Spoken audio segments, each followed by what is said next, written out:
बांग्लादेश में करीब 3 घंटे से 299 सीटों पर मतदान जारी है। शेख हसीना के तख्ता पलट के बाद यह पहला चुनाव हो रहा है बांग्लादेश में।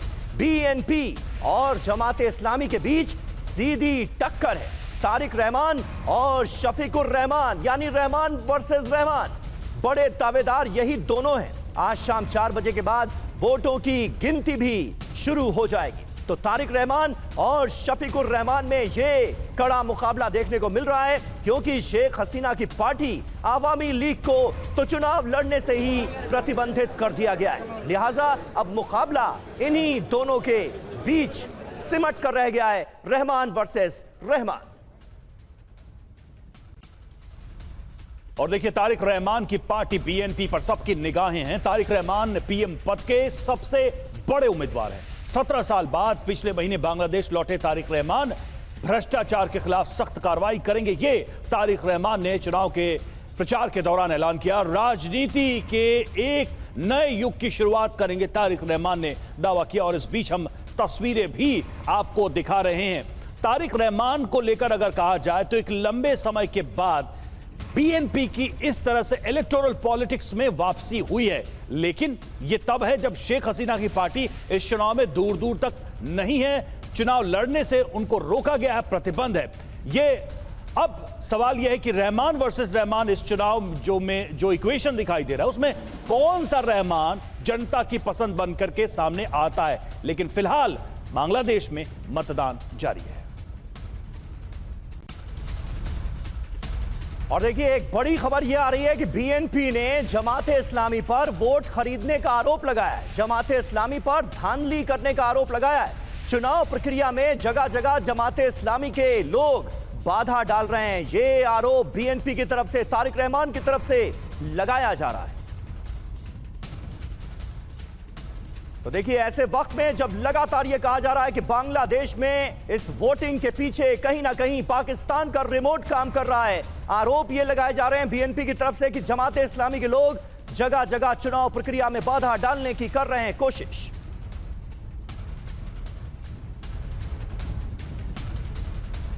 और देखिए, जमाते इस्लामी के प्रमुख शफीकुर रहमान का बयान सामने आया है। बांग्लादेश में कोई अल्पसंख्यक नहीं, ये शफीकुर रहमान ने कहा है। हिंदू प्रथम श्रेणी के नागरिक है। शफीकुर रहमान का बयान आया, आस्था के आधार पर भेदभाव नहीं। शफीकुर रहमान का बयान, भारत के साथ संबंध प्राथमिकता है, भारत हमारा सबसे करीबी पड़ोसी। शफीकुर रहमान का बयान। ये थोड़ी देर पहले की तस्वीरें हम आपको दिखा रहे हैं। शफीकुर रहमान ने जब मतदान किया, वोटिंग की, हमने आपको ये भी बताया कि मतदान के बाद शफीकुर रहमान ने क्या कहा, अपनी प्राथमिकताओं को बताया है। सवाल यह है कि जमीन पर क्या दिखेगा, क्योंकि जमात इस्लामी को लेकर पहले से ही एक धारणा बनी हुई है। आज चूंकि चुनाव है, वो इलेक्टोरल पॉलिटिक्स का हिस्सा बने हैं। और उन्होंने क्या कहा मतदान के बाद, जरा सुनते हैं।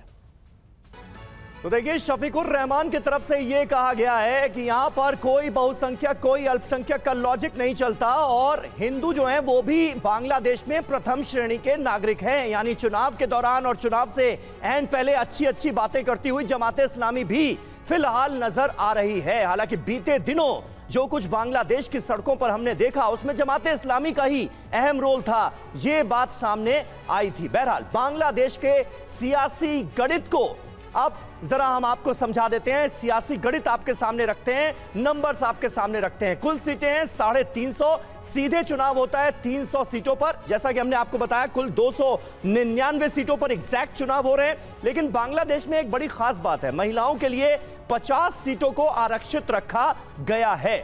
यानी 300 पर चुनाव, 50 सीटें ऑलरेडी आरक्षित हैं। टोटल हो जाती हैं 350, और बहुमत का नंबर इस लिहाज से रवि आता है 151। ये बहुमत किसके पक्ष में होगा, ये देखने वाली बात है। बिल्कुल यही मैजिक नंबर है, 151 का लक्ष्य है।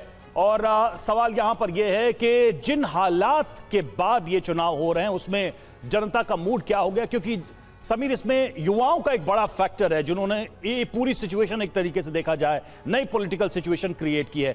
तो बांग्लादेश में आज हो रहे आम चुनाव में कई राजनीतिक दल मैदान में हैं, लेकिन असल टक्कर दो पार्टियों के बीच ही है, जैसा हमने आपको बताया है।